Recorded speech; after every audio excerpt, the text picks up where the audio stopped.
अस्सलामुअलैकुम दोस्तों, कैसे हैं आप। आज मैं आपको अवैस की कहानी सुनाती हूँ। बाहर का मौसम था। अवैस एक दिन अपने बागीचे में गया। अवैस ने बागीचे में अनार, अखरोट और अमरूद देखे। अवैस बहुत खुश हुआ। अवैस के अब्बू ने अवैस को अनार, अखरोट और अमरूद तोड़कर दिए। अवैस ने अनार, अखरोट और अमरूद मज़े से खाए और अल्लाह का शुक्र अदा किया।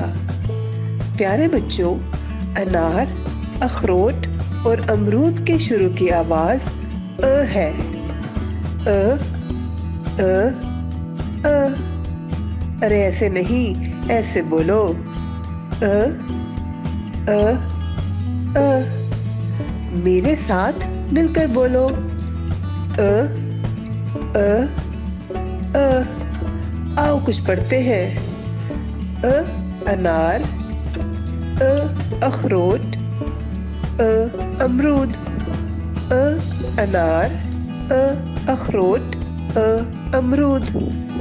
अ अनार, अ अखरोट, अ अमरूद।